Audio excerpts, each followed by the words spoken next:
My name is Georgina, and I am 67 years old. Everyone believed my daughter when she wept on television, claiming I abandoned her and my ailing mother. The papers painted me as a villain while she played the perfect victim. But they never saw the recordings I found, the bank transfers, the deleted messages. The world saw me as a monster, but I discovered the real predator was living under my roof. And this time I made sure everyone knew the truth. If you are watching this video, I would love to know where you are tuning in from. Drop a comment below, hit that subscribe button, and stay with me as I reveal how I exposed the dangerous game my own daughter was playing. Life was not always this complicated. I became a widow at 32 when my husband Frank died in a construction accident. Our daughter Sophia was only 4 at the time. The insurance money helped us get by initially, but raising a child alone in the suburbs of Chicago meant I had to make tough choices. I worked 2 jobs most weeks. During the day, I managed the front office at a dental practice, and 3 evenings a week, I took extra shifts at a local diner. The owner, Joe, was kind enough to let Sophia sit in the back booth with her coloring books during my shifts. When the restaurant was slow, the cook would make special Mickey Mouse-shaped pancakes that made her giggle with delight. Those early years were exhausting, but filled with sweet moments. Sophia had her father's dark curls and my green eyes. She was a beautiful child, naturally charming with a smile that could melt the sternest teacher's heart. When parent-teacher conferences came around, they always raved about her intelligence and leadership qualities. What they sometimes mentioned as an aside was her tendency to bend the truth when things did not go her way. Sophia has a very active imagination, Mrs. Winters told me when Sophia was in 2nd grade. She told the entire class you were planning to buy her a pony for her birthday, and that everyone would be invited to come ride it. I gently corrected these fabrications, but I admit I found them somewhat endearing at the time. Children create fantasy worlds, I reasoned. She was processing the loss of her father in her own way. As a single parent, I sacrificed my own dreams repeatedly. There was the art school scholarship I declined because evening classes meant no one would be home with Sophia. The promotion that required travel, which I had to turn down. The suitors who lost interest when they realized my daughter would always come first. But these were sacrifices I made willingly out of love. Sophia seemed to flourish despite growing up without her father. She made the honor roll, consistently joined the debate team in high school, and eventually earned a partial scholarship to Northwestern University. I was so proud watching her walk across the stage at graduation, thinking all my sacrifices had paid off. What I did not see then were the warning signs that appeared as she entered adulthood. The mounting credit card debt she accumulated despite her decent entry-level salary at a marketing firm. The string of roommates who mysteriously stopped speaking to her after a few months of cohabitation. The boyfriend who called me concerned about money missing from his wallet after Sophia had stayed the weekend.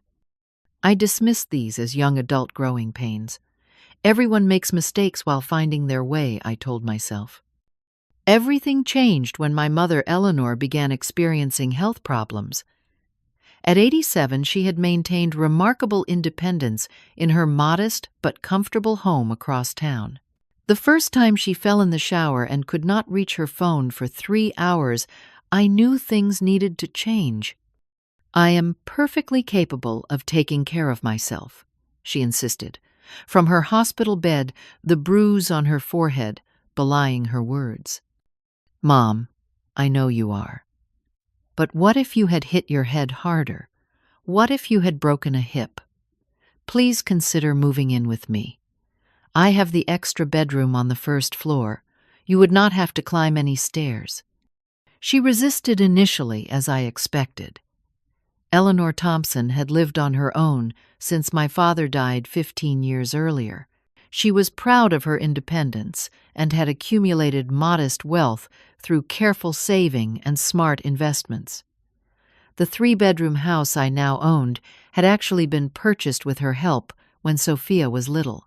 She had always been generous with her only daughter and granddaughter. After her second fall resulted in a broken wrist, Eleanor finally agreed to move in with me.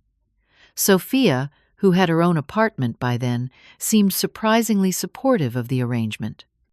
"I can come over on weekends to help Mom," she offered. "Grandma Eleanor always did so much for us. It is our turn to take care of her now." I was touched by her thoughtfulness, especially when she began stopping by several times a week, bringing Eleanor's favorite pastries or new mystery novels. My mother brightened whenever Sophia arrived, and they would spend hours looking through old photo albums or watching British murder mysteries together. "She has such patience," Eleanor remarked, after Sophia spent an entire Saturday helping reorganize her collection of porcelain figurines. "And she really listens to my stories, not like most young people these days." What I did not realize was how Sophia was using these visits to gain Eleanor's complete trust. She would sit for hours listening to my mother talk about her investments, nodding with apparent interest as Eleanor explained which stocks had performed well over the decades. I first noticed something concerning when I came home early from work one day and found Sophia at Eleanor's desk rifling through financial documents. "What are you doing with Grandma's papers?" I asked, startling her. "Oh, Grandma asked me to help organize her filing system," Sophia explained smoothly. "She cannot find her dividend statements from last quarter." It seemed plausible enough, but something about the way she quickly shuffled the papers back into the folder made me uneasy. Later, when I asked Eleanor about it, she seemed confused. Did I ask her to do that? I suppose I might have. My memory is not what it used to be. That night, I received a call from Eleanor's doctor that made my stomach drop. "Miss Thompson, we need to discuss your mother's recent test results. Some of her numbers are concerning, and I would like to adjust her medication." As I hung up the phone, I had no idea this was just the beginning of a nightmare that would upend all our lives. The changes in my mother's health were subtle at first. Dr. Wilson had adjusted her heart medication and added a new prescription to help manage her blood pressure. Under normal circumstances, these changes should have improved her condition, but instead Eleanor seemed to be declining. "She is just sleeping so much more than usual," I told the doctor during a follow-up appointment. "And she seems confused in the evenings, calling me by my sister's name." "I do not have a sister." Dr. Wilson frowned, reviewing her chart. "These symptoms are not typical side effects of her medications. Let's run some additional tests." Around this time, Sophia volunteered to take a more active role in Eleanor's care. "I can organize her pills for the week and make sure she takes them on schedule," she offered. "You are already so busy with work, Mom." I gratefully accepted her help, relieved to share the growing burden of caregiving. Sophia created a detailed medication schedule and placed it on the refrigerator, complete with checkboxes to track each dose. The first truly alarming incident occurred about 3 weeks later. Eleanor had always kept her late husband's pocket watch in her jewelry box, along with her mother's pearl necklace and a diamond brooch she had inherited. When she asked me to bring her the watch one afternoon, I opened the velvet-lined box to find it empty. "Mom, where did you put your jewelry?" I asked, concerned. Her face clouded with confusion. "In my jewelry box, of course. Where else would it be?"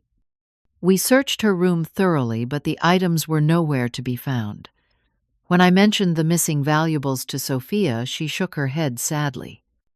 Grandma probably misplaced them. She was looking through her old keepsakes last week. Maybe she put them somewhere safe and forgot. A week later, I was refilling Eleanor's pill organizer when I noticed discrepancies between the medication schedule and what was actually in the containers. "Sophia," I said, holding up the organizer, "this does not match the doctor's instructions. There are too many of the blood pressure pills in the evening slot, and the heart medication is missing from the morning sections." My daughter's face remained perfectly composed as she took the organizer from my hands. "You must be mistaken, Mom. I followed the doctor's instructions exactly. But I have the prescription. Right here," I insisted, reaching for the paperwork. "You have been so stressed lately," Sophia said, her voice taking on a gentle, concerned tone. "You are getting forgetful, Mom. Remember last week when you could not find your car keys and they were in your coat pocket the whole time?" I felt a flicker of doubt. Had I misread the instructions? Was I overreacting? The gentle gaslighting was so skillful, I actually apologized to her for the confusion. As the weeks passed, I noticed Eleanor becoming increasingly distant with me. She would watch me warily when I entered her room, clutching her blanket to her chest as if for protection. "Would you like some tea, Mom?" I asked one afternoon. "I do not want anything from you," she snapped uncharacteristically. "Sophia already warned me." "Warned you about what?" She pressed her lips together and turned away. "Just leave me alone." This behavior was so unlike my mother that I felt physically ill. What was happening in my own home? What could Sophia possibly be telling Eleanor when they were alone together? My concerns deepened when I reviewed Eleanor's most recent bank statement. There were several ATM withdrawals I could not account for, each for $300, the maximum daily limit. "Mom," I asked Eleanor gently, "have you been withdrawing money from your account recently?" "Sophia takes me to the bank," she replied. "She said we need cash for my medications. Insurance does not cover everything, you know." This made no sense. Eleanor's insurance was excellent, and the few prescriptions that were not fully covered amounted to less than $50 a month. When I questioned Sophia about it, she had a ready explanation. Grandma wanted to update her wardrobe. "We've been shopping." And she insisted on paying cash for everything. You know how her generation is about credit cards. It sounded plausible, but I had not noticed any new clothes in Eleanor's closet.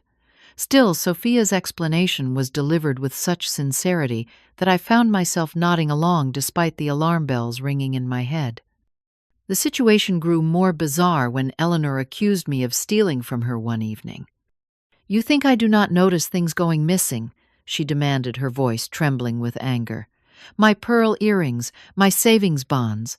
You think because my eyes are old that I am blind to what you are doing." "Mom, I would never take your things," I said, shocked by the accusation. "Sophia told me to watch you," she continued, her eyes narrowing. "She said you've always been jealous of what I have, that you feel entitled to it because you took me in." I was stunned into silence. These were not my mother's words or thoughts. This was something planted in her mind by someone else. Later that week, I came home early from work and paused outside Eleanor's room when I heard Sophia's voice inside. "You cannot trust her."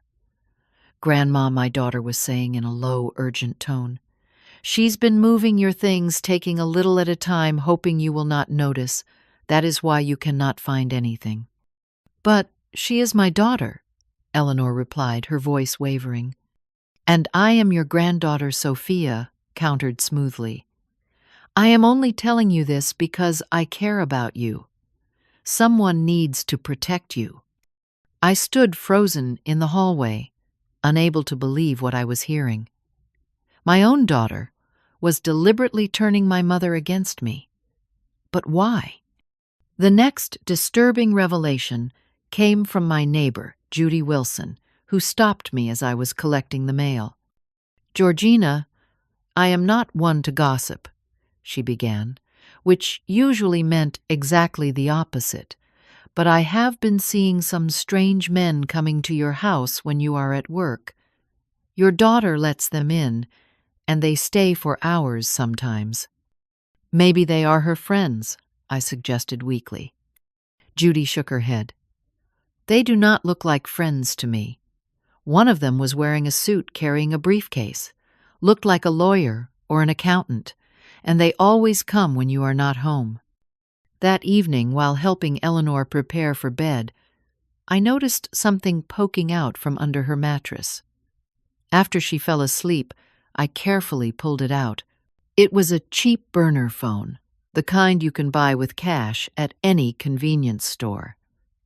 My hands shook as I scrolled through the text messages, all from unknown numbers arranging meetings and discussing my mother's situation. One message in particular made my blood run cold. "Need to speed things up. The old lady's taking too long. Get her to sign today." The discovery of the hidden phone confirmed my worst fears. Something sinister was happening right under my roof. I could no longer dismiss my concerns as paranoia or misunderstandings. The next morning, I called Barbara, my closest friend, and a retired nurse who had worked in geriatric care for 30 years. "Can you come over today?" I asked, trying to keep the panic from my voice. "I need your professional opinion about my mother's medication." Barbara arrived that afternoon while Sophia was out. I showed her Eleanor's prescriptions and described the changes I had observed in her behavior and alertness. "These dosages do not make sense for someone of your mother's size and condition," Barbara said, frowning as she examined the pill organizer.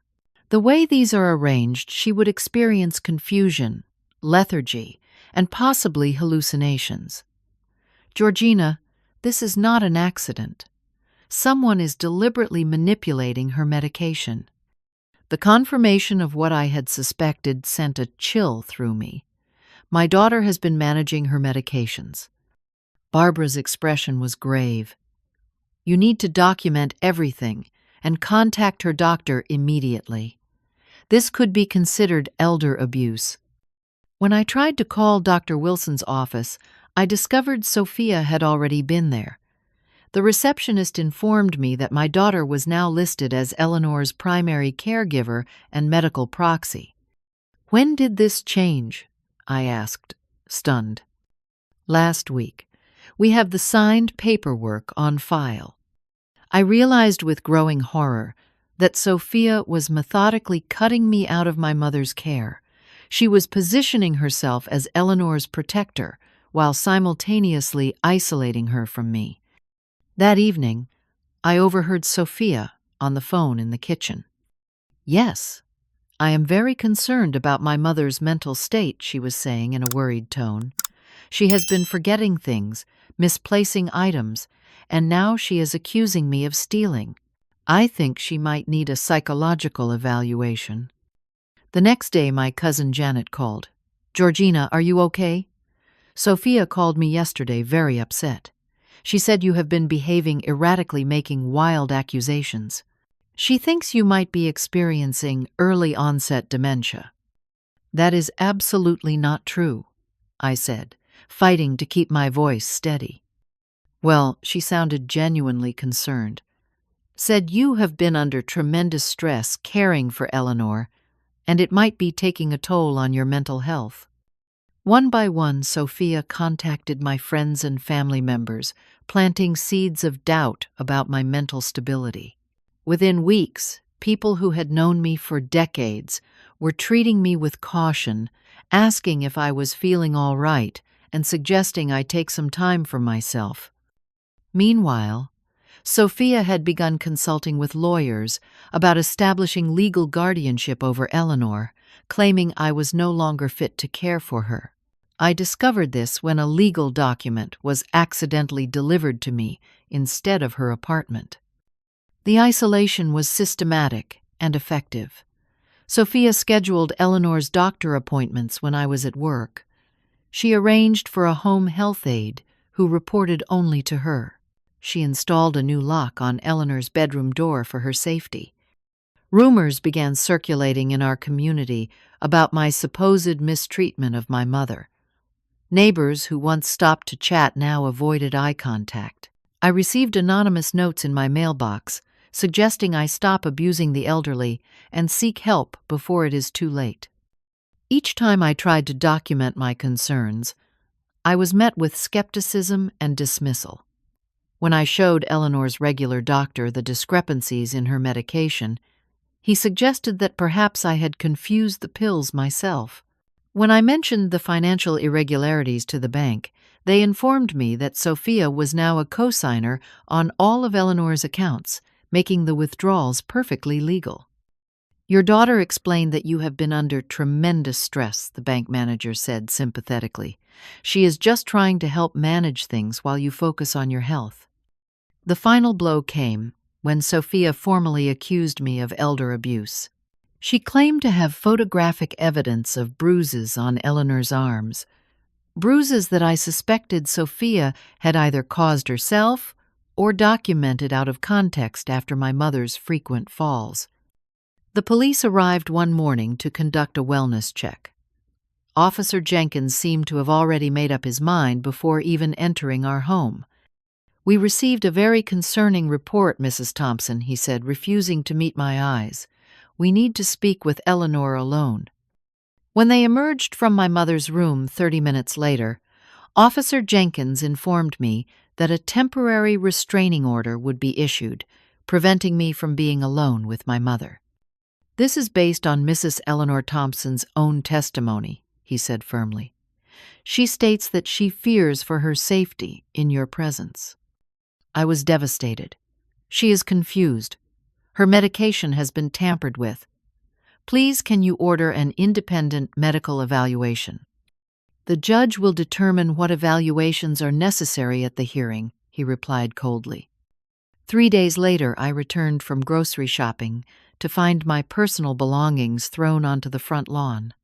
My clothing books, toiletries, all spilled out of hastily packed boxes. Sophia stood in the doorway, Eleanor's home health aide beside her. "The court granted me temporary guardianship of Grandma Sophia," announced triumphantly. "The restraining order has been expanded. You cannot enter this house." "This is my house," I protested. "My name is on the deed." "Actually," Sophia replied with a thin smile, "we will be contesting that. Grandma provided the down payment, remember. She has signed a statement saying she never intended it as a gift. Her lawyer will be contacting you." As neighbors peeked through their curtains at the humiliating scene unfolding on my lawn, I realized I had underestimated just how thoroughly Sophia had planned my destruction. The locks on my own home had been changed, the security code altered. My personal sanctuary had been stolen from me in a matter of hours while I was buying groceries that now sat melting in the summer heat on my front lawn. "You cannot do this," I said, my voice breaking. "This is illegal." Sophia's expression remained cold. "The police are on their way, Mother. I suggest you leave before they arrive. You would not want to add trespassing to your problems." With nowhere else to go, I loaded as many of my belongings as would fit into my car and drove to Barbara's house.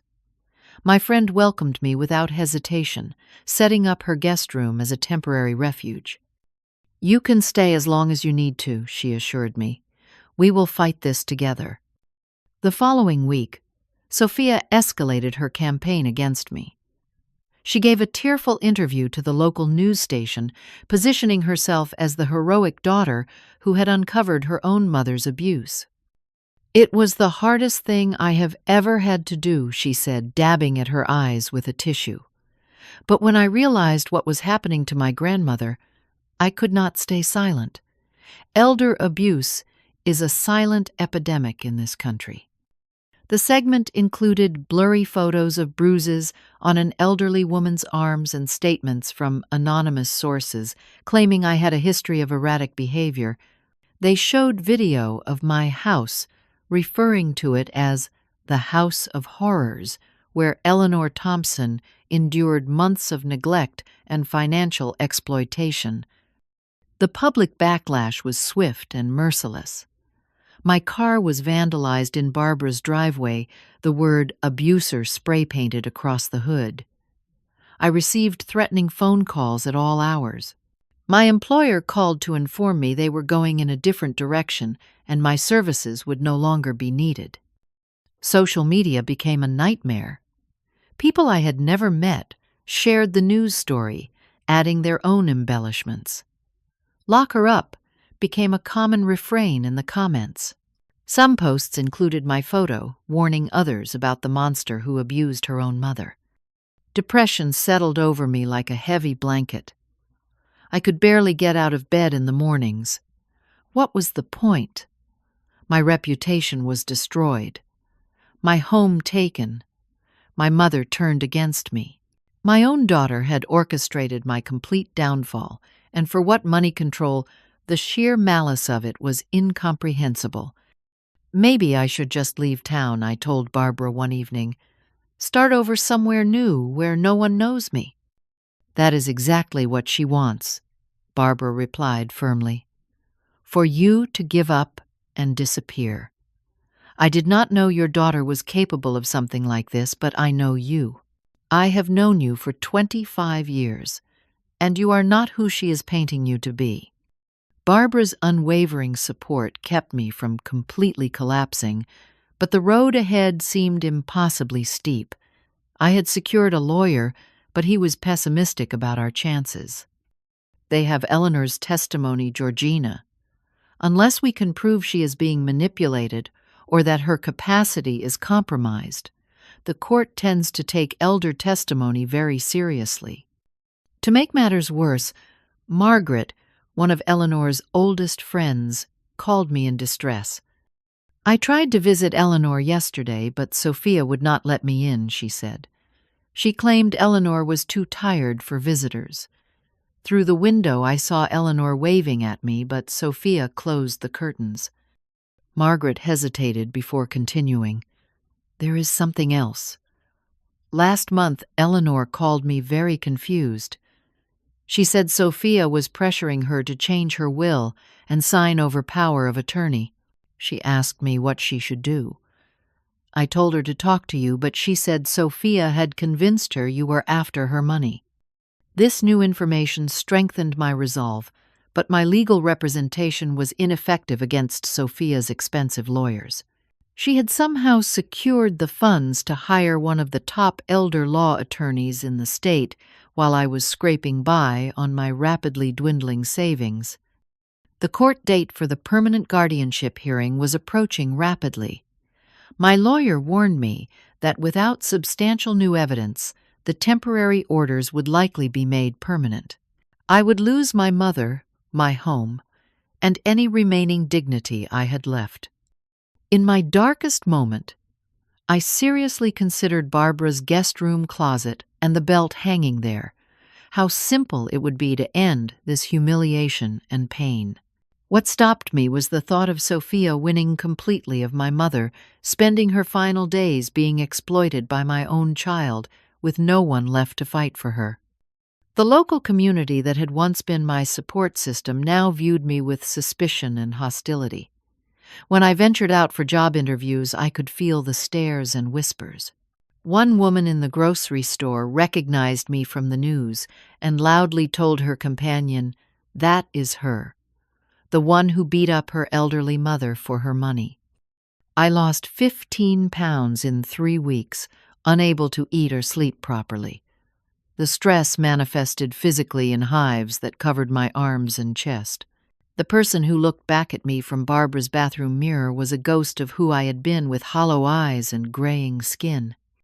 Just when I thought things could not possibly get worse, a small miracle occurred. A package arrived at Barbara's house, addressed to me. The return address was unfamiliar, but the note inside changed everything. "Miss Thompson, my name is Lucia Martinez. I was your mother's caretaker for 3 weeks before your daughter dismissed me. I believe you are being set up. Your mother gave me this journal to give to you if anything happened to her. She was afraid not of you, but of Sophia. I should have come forward sooner, but your daughter threatened to have me deported. I cannot stay silent any longer." Inside was Eleanor's private journal, its pages filled with her increasingly shaky handwriting. As I read her private thoughts, tears streamed down my face. The journal documented her growing fear of Sophia, the missing medication, the pressure to sign documents she did not understand, and her confusion about why I had abandoned her. One entry stood out, Sophia. Says Georgina has stolen my jewelry to pay her gambling debts. But I saw Sophia wearing my pearl necklace last week when she thought I was asleep. I'm afraid to confront her. She controls my pills now, and the days are becoming foggy. This journal was the first piece of concrete evidence that supported my version of events. It was a small flame of hope in the darkness that had engulfed my life. With trembling hands, I called my lawyer. "It is a start," he said cautiously, "but we need more. A journal alone will not be enough to counter the narrative Sophia has created." For the first time in weeks, I felt a spark of determination replace my despair. If there was one piece of evidence, there had to be more. I just needed to find it. Eleanor's journal was a breakthrough, but my lawyer was right. We needed more substantial evidence to counter Sophia's elaborate web of lies. With Barbara's encouragement, I decided to hire a private investigator, using the last of my savings.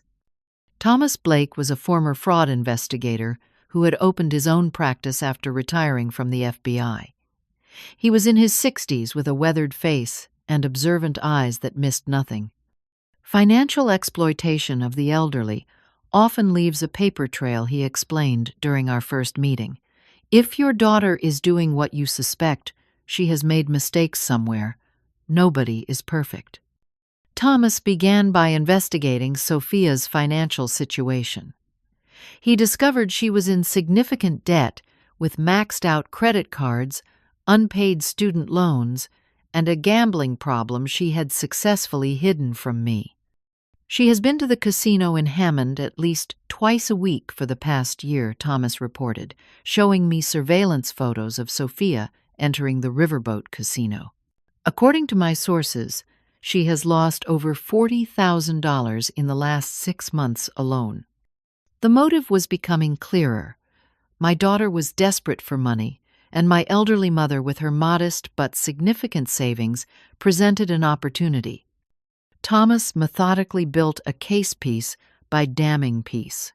He obtained records showing systematic bank transfers from Eleanor's accounts to offshore holdings. Initially, small amounts that gradually increased as Sophia gained more control. She started with 500. Here, 1,000 there, Thomas explained. Amounts that could be explained away as gifts or legitimate expenses. Then it escalated to 5,000, 10,000 at a time. A forensic handwriting expert confirmed that signatures on several financial documents had been forged. Eleanor's trembling arthritic handwriting had been mimicked, but imperfectly. The pressure points are wrong, the expert noted. These signatures were made by someone trying to write like an elderly person, but who does not actually have arthritis. Perhaps the most disturbing discovery came from Eleanor's medical records. Thomas identified a suspicious pattern of emergency room visits following periods when Sophia had been in charge of Eleanor's care. Confusion, dizziness, falling disorientation, Thomas read from the medical reports. Always attributed to her age and underlying conditions, but the timing is suspicious. Barbara used her medical connections to have a toxicologist review Eleanor's most recent blood work. These levels are all wrong, the specialist confirmed. The medication in her system does not match her prescription dosages. Some are dangerously high, others nearly absent when they should be at therapeutic levels. The most compelling evidence came from an unexpected source. Eleanor wore a medical alert device around her neck, a simple button she could press if she fell or needed emergency assistance. What I had not realized was that the newer models contained voice activation features that recorded snippets of conversation when certain phrases triggered them. Thomas discovered that the monitoring company maintained these recordings for quality control purposes. After obtaining legal authorization, we received dozens of audio clips from Eleanor's device capturing damning conversations between Sophia and my mother. "Just sign here, Grandma. Don't worry about reading it. It is just boring legal stuff about your care. No, you cannot call Georgina. She is the one who has been stealing from you, remember I told you. She cannot be trusted. Take these pills now. All of them. The blue ones will help you sleep." One particularly chilling recording captured Sophia on the phone, while Eleanor appeared to be sleeping. "The lawyer says once we have guardianship transferred, we can liquidate her accounts without any further approval. No, she has no idea how much is actually in there. The old lady has been squirreling away money for decades." As we gathered evidence, another witness came forward. A bank employee named Rachel had been troubled by interactions she observed between Sophia and Eleanor. The elderly woman seemed afraid, Rachel told us. She kept looking to her granddaughter before answering any of my questions. When I asked if she understood the documents she was signing, the younger woman answered for her. It did not sit right with me, but my manager said to process the paperwork anyway. Thomas even tracked down Sophia's ex-husband, who had divorced her after only 18 months of marriage. "She cleaned out our joint account 2 days before serving me with papers," he revealed. When I confronted her, she claimed I had been abusive and threatened to tell everyone if I pursued the money. It was cheaper to walk away than fight the allegations. Through meticulous digital forensics, Thomas recovered deleted text messages from cloud backups revealing conversations between Sophia and an unidentified partner discussing their investment opportunity in the form of an old lady with a fat bank account. Each new discovery reinforced what I had suspected, but could hardly believe my own daughter had orchestrated an elaborate scheme to seize control of Eleanor's assets, while systematically destroying my reputation and relationship with my mother. Thomas compiled everything into a comprehensive evidence file, complete with financial records, medical reports, audio recordings, witness statements, and forensic analyses. The sheer volume of evidence was overwhelming and irrefutable. "This is more than enough for the guardianship hearing," my lawyer said with newfound confidence. And frankly, there is enough here for criminal charges. As we prepared to present our findings to the court, Thomas received an alarming call from one of his sources at the hospital where Eleanor received treatment. "Someone from inside the hospital has been leaking information to your daughter," he warned. "A nurse just called asking questions about our investigation. Sophia knows we are building a case." The race was now on. Would we be able to present our evidence before Sophia could cover her tracks, or worse, accelerate her plans for my mother? Learning that Sophia had been tipped off about our investigation sent a surge of panic through me. If she knew we were gathering evidence, she might take drastic action. "We need to move up our timeline," Thomas insisted. "Once criminals know they are about to be exposed, they often accelerate their plans or attempt to destroy evidence." My fears were confirmed the very next day when Thomas's contact at the bank called with alarming news. "Your daughter just initiated paperwork to liquidate your mother's entire investment portfolio," he reported. "She is converting everything to cash. Once that money moves, it will be nearly impossible to recover." We were preparing to seek an emergency injunction when my phone rang. It was a nurse from Lakeside Hospital. "Miss Thompson, your mother has been admitted with symptoms consistent with an overdose. You should come right away." Thomas and I raced to the hospital, my heart pounding with fear. Had Sophia deliberately overdosed my mother to silence her before our evidence could be presented? We found Eleanor in the ICU, looking frail and diminished against the white hospital sheets. Machines beeped steadily, monitoring her vital signs. Sophia stood by the bedside, playing the role of devoted granddaughter perfectly. When she saw us enter, her eyes widened momentarily before her face composed itself into a mask of sorrowful concern. "What are you doing here?" she demanded. "There is a restraining order." "The hospital called me." I replied, moving to my mother's side. "What happened?" "She must have taken her medication incorrectly," Sophia said smoothly. "I found her unresponsive and called an ambulance immediately. Thank goodness I decided to check on her when I did." Dr. Martinez entered the room, reviewing Eleanor's chart. I recognized her as one of the hospital's most respected toxicologists. "Are you family?" she asked, looking between us. "I am her daughter," I said, "and this is my daughter Sophia." Dr. Martinez's expression was grave. "Your mother's condition is consistent with benzodiazepine poisoning. The levels in her system are far beyond her prescribed dosage. This was not a simple medication error." "She gets confused," Sophia interjected quickly. "She probably took too many by accident." "Miss Thompson," Dr. Martinez continued addressing me directly, "the pattern of medications in your mother's system suggests deliberate misuse over time. There are traces of medications she has not even been prescribed." Sophia's face flushed with anger. "You have no right to discuss my grandmother's medical information with her.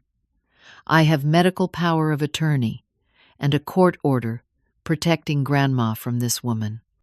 Thomas stepped forward, introducing himself. "I believe this documentation may be relevant, Doctor." He handed her a folder containing the toxicology reports we had gathered, along with the pattern of suspicious hospital visits. As Dr. Martinez reviewed the documents, Sophia's demeanor shifted from righteous indignation to barely controlled panic. She reached for her phone. "I am calling security. This woman is violating a court order by being here." "I have already called security," Thomas said calmly, "along with the police. They should be arriving momentarily." Sophia's performance when hospital security and police officers arrived was masterful. Tears streamed down her face as she pointed accusingly at me. "My mother has been trying to hurt Grandma for months," she sobbed. "She is angry because Grandma changed her will. Now she is here to finish what she started. Please protect my grandmother." The head security officer, a large man named Davis, seemed inclined to believe Sophia. He turned to me with suspicion. "Ma'am, if there is a restraining order, you will need to leave." Before anyone leaves, Thomas interjected, "I think Detective Ramirez would be interested in seeing this evidence file." He handed a thick folder to a plainclothes officer who had arrived with the uniformed police. Detective Ramirez was a woman in her 40s with keen eyes and a no-nonsense attitude. She began reviewing the documents, her expression growing more serious with each page she turned. "Miss Sophia Thompson," she said finally, "these are very serious allegations against you. Financial fraud, elder abuse, medication tampering, possibly attempted murder." "This is ridiculous," Sophia sputtered. "They are fabricating evidence because my mother lost her guardianship case. She is bitter and vindictive." "The medical records do not lie," Dr. Martinez stated firmly. "Neither do the bank statements or audio recordings." Detective Ramirez nodded to the uniformed officers. "I think we need to continue this conversation at the station. Miss Sophia Thompson, please come with us." "This is outrageous," Sophia shrieked her, carefully constructed facade crumbling. "You cannot believe these lies. I am the victim. Here I am the one protecting Grandma." As the officers moved toward her, Sophia lunged for the evidence file, attempting to grab it from Detective Ramirez's hands. In the ensuing struggle, she knocked over an IV stand and shoved a nurse who tried to intervene. "Get the security camera footage," Thomas said quietly to a hospital administrator who had been watching from the doorway. "Make sure this is all documented." Sophia's desperation grew as she realized she was losing control of the situation. "Grandma, tell them she screamed at Eleanor's unconscious form. Tell them I was helping you. Tell them Georgina is the abuser." The hospital security cameras captured her complete meltdown as she was handcuffed and read her rights. Her final venomous words to me as she was led away echoed in the sterile hospital corridor. "You will regret this. Nobody will believe you over me. I will make sure of it." Detective Ramirez remained behind as the officers escorted Sophia out. "We will need formal statements from everyone," she explained, "and we will need to run comprehensive toxicology panels on your mother." Dr. Martinez nodded.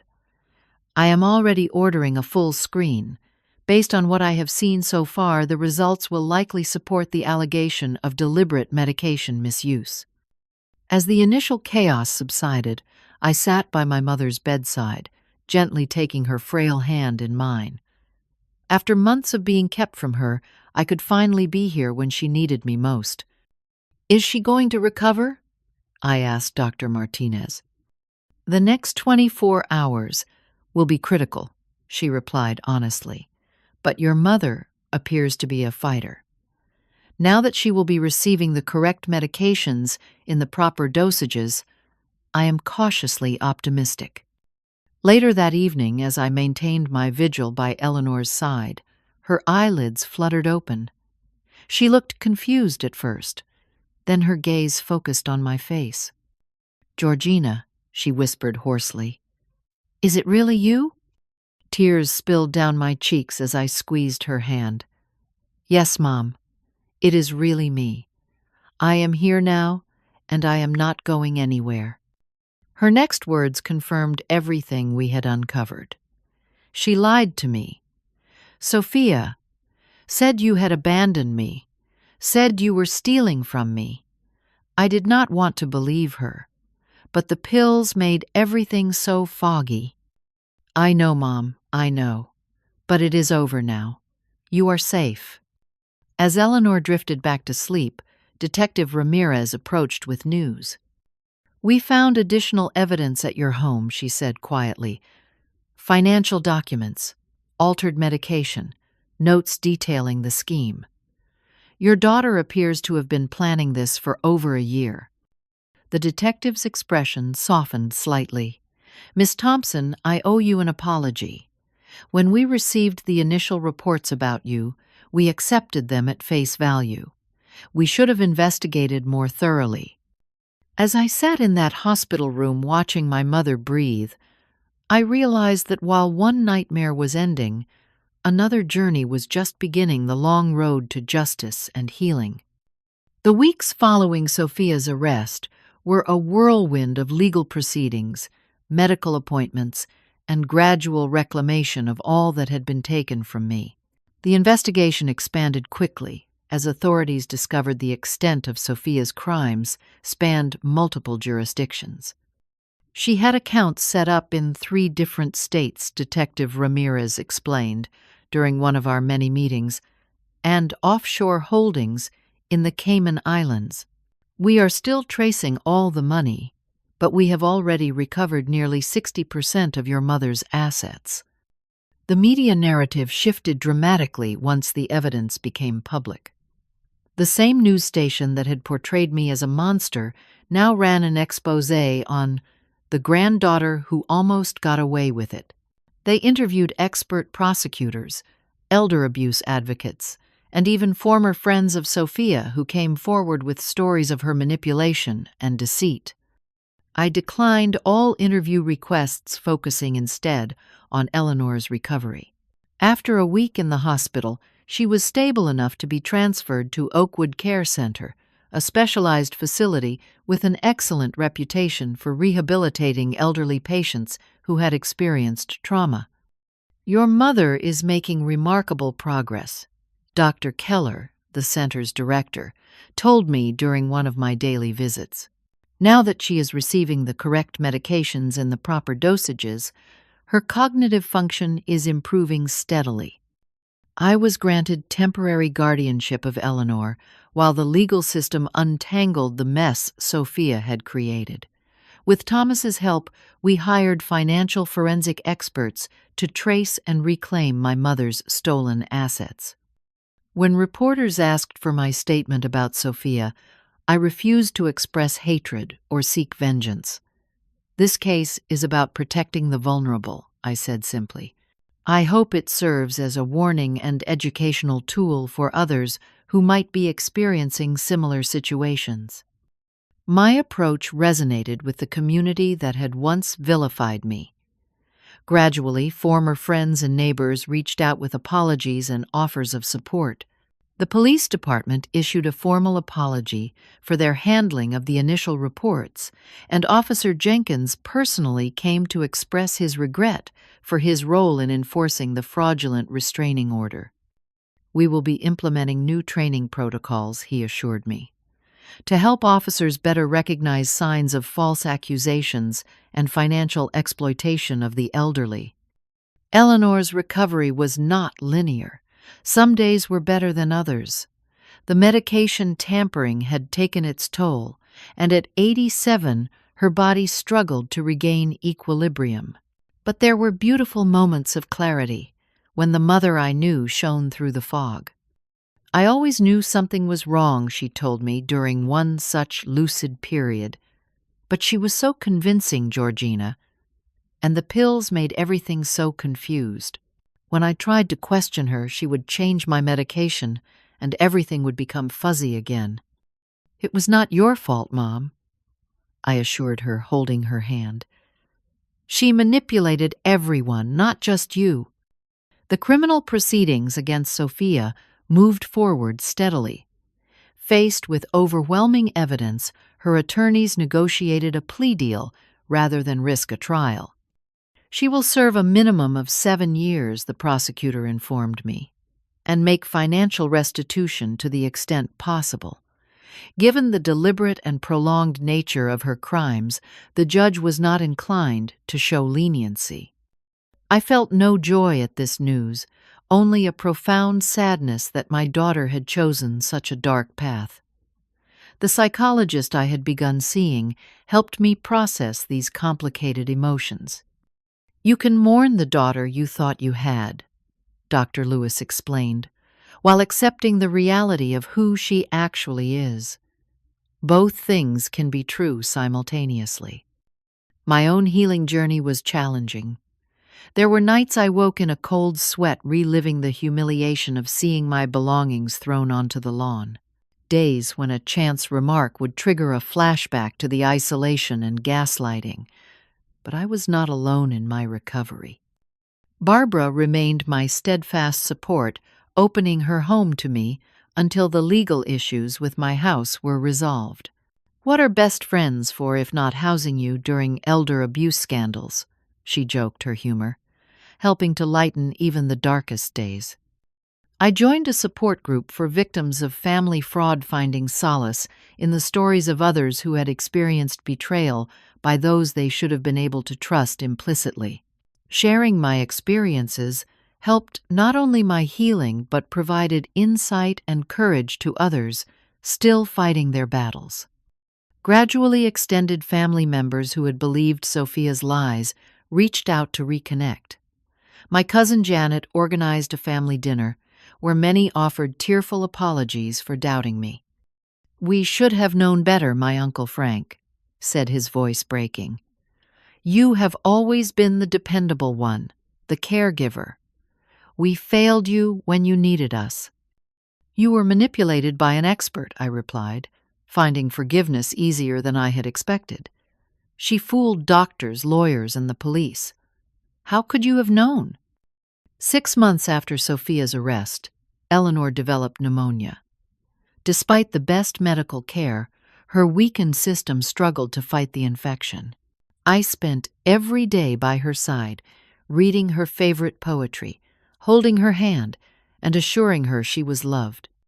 On a quiet Sunday morning with sunlight streaming through the hospital window, she opened her eyes with unusual clarity. "Georgina," she said, her voice stronger than it had been in weeks, "you are a good daughter. I always knew that even when the fog was thick." She passed peacefully that evening with me at her bedside. Though the loss was profound, there was comfort in knowing she had died with truth restored between us. In the aftermath, I established Eleanor's Fund, a non-profit dedicated to elder abuse prevention and education. The organization provided training for medical professionals, law enforcement, and financial institutions on recognizing the signs of exploitation. We also offered support services for victims and their families. "Your mother would be proud," Barbara said at the Foundation's launch event. "You have turned tragedy into purpose." As life settled into a new normal, I reflected often on the lessons of this painful journey. I had learned to trust my instincts even when everyone else doubted me. I had discovered my own resilience and capacity for forgiveness. Most importantly, I had learned that truth, though sometimes slow to emerge, eventually finds its way to the surface. The experience changed how I viewed relationships and trust. I became more attentive to subtle red flags, more willing to ask uncomfortable questions, and paradoxically more capable of genuine connection with others who proved themselves worthy of trust. 1 year after Eleanor's passing, I received a letter from a woman in Arizona whose mother had been victimized by a caregiver. "Your story gave me the courage to investigate," she wrote. "Because of what you shared, my mother is now safe, and the person who exploited her is facing charges. You turned your pain into protection for others." That letter, and dozens like it that followed, confirmed that even the darkest experiences can yield light when transformed by courage and compassion. I still visit Eleanor's grave weekly, bringing her favorite yellow roses and updating her on the Foundation's work. Though she is gone, her legacy lives on in every elderly person protected by the systems we have helped improve. The journey from victim to advocate was not one I would have chosen, but it revealed strengths I never knew I possessed. The woman who once stood broken on her own front lawn now stands before audiences of professionals, sharing her experience to help protect others. Truth I learned may be temporarily obscured by lies, but with persistence and courage, it eventually prevails. No matter how convincing the performance, how elaborate the deception, or how isolated the truth seeker becomes, reality ultimately reasserts itself. Have you ever had that gut feeling that something was wrong, even when everyone told you that you were overreacting? Trust that instinct. It might just save you or someone you love. If this story resonated with you in any way, please hit the like button and subscribe to hear more true stories of resilience and justice.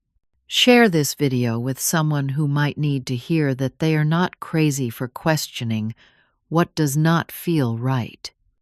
And drop a comment below about a time when your instincts turned out to be correct, even when others doubted you.